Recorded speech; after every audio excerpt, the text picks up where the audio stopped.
Hey guys, it's Heidi with Hush Hush Magazine, and today I wanted to do a different type of video, a little bit less structured. I just wanted to, I know in one of my last videos I talked about traveling for the holidays, and I just traveled for the holidays. I wanted to talk a little bit about my experience and just basically rant because people don't understand COVID, and it is one of my biggest peeves. It's one of the biggest pet peeves, and COVID is not going away anytime soon. And so I just wanted to outline like some of the things that people do that is just wrong and messed up, given that it's COVID. So one of the things that immediately tends, like as soon as I got into the airport, that I noticed is there was a guy that was walking behind me, and I made this comment and to my brother and said like, oh my God, this is the most crowded I've seen the airport since COVID started. And the person behind me was like, yeah, I know, right? And I turned around and homeboy's not wear the mask. So that's thing number one. People are still not wearing their masks. And I don't understand why there isn't like a COVID police or security or something that's literally just chasing after people that don't want to wear masks at all. So I thought that was out of control. That was insane. And then the second thing is I saw that people were wearing either like handkerchiefs or pulling up their shirt or whatever they felt like it, putting a sock around their face. People are not wearing surgical masks and are not wearing approved masks, which I don't understand because they're literally everywhere. They even offer them for free at the airport at counters if you ask for it. So I don't know why they're not chasing down no maskers and then also chasing down fake maskers. That's annoying and not good for public health and safety. And then the other thing is I was standing on the security line and there was this lady that was literally breathing down my neck. And there are signs everywhere that say socially distance, but they don't have the stickers on the floor to actually make sure that people are staying 6 feet apart and giving people an idea of what 6 feet is. But this lady wasn't even trying to do half a foot. Like, she was literally right on top of my shoulder because I guess she was in a rush or whatever. But it was so inappropriate. And I kept trying to figure out how to make her kind of stay away from me and putting my bag down and stepping away from her. But she just did not care at all. And that was really annoying because even if you have your mask on, since you're indoors and there are just so many people, you still need to be socially distant. So that's another pet peeve. And then on top of that, I just found out from traveling in the past few days that many airlines starting in December and January are no longer going to be, having people fly at reduced capacity. They're actually going to ramp up to 85% capacity. I think right now it's like 50 or 60%. They're going to ramp up to 85% by December, January, and then go 100% after that, which makes no sense, which basically means 2021, I will not be traveling. So I'm glad that I actually traveled now because with 100% capacity, I don't feel good at all.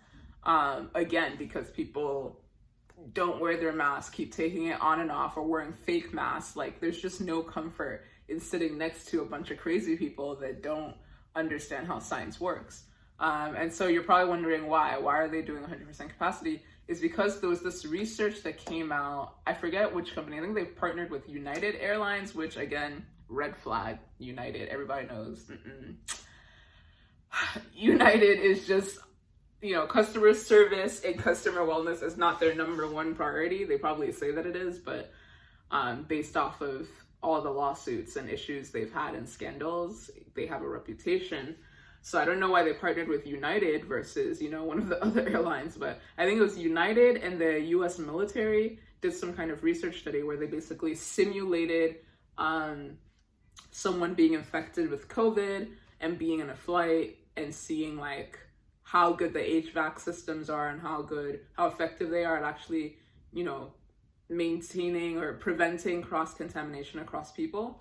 And it found that there was like a 0.03% chance of contamination or something like that.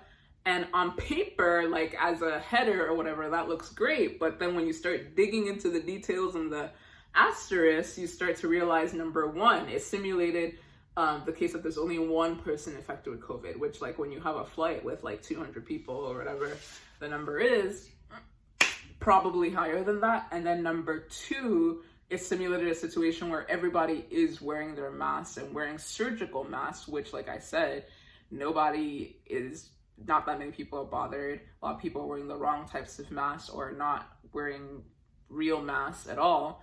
And then number three, they simulated under the condition that nobody's moving around the cabin. And believe me, I have been on multiple flights. People are moving up and down the cabin. People are talking, people are drinking, people are eating.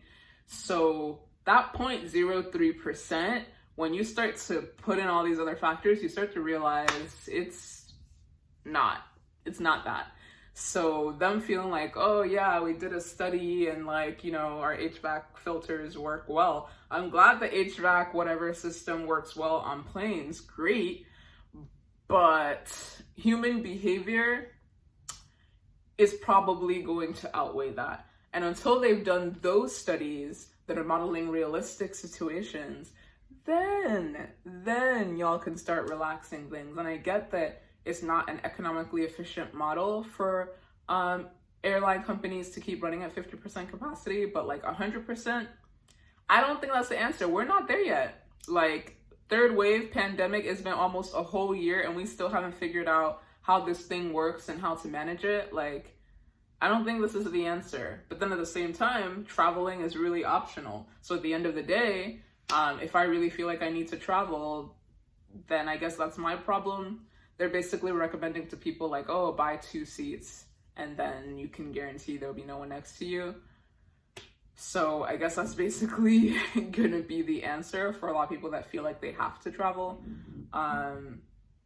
Yeah, I don't know. I was super disappointed by this last travel experience because my other experiences have not been so crazy the way this one has been. So I don't know, would it have changed my decision for traveling? I don't know. Probably not, just because it has been like a whole year of not seeing my family and I'm super far from them, literally cross country far, and I don't see the situation getting that much better in 2021. So instead of postponing and then traveling at a point where, things might be even more relaxed for no reason, I felt like it was a better decision to just get it out of the way now. So I think I'm still glad I did it, but it's crazy out there, y'all. Like, stay safe, keep that mask on, and just stay away from people as much as you can. So, I don't know. That's my Rona rant for today. Good luck, everyone, and have a great Thanksgiving.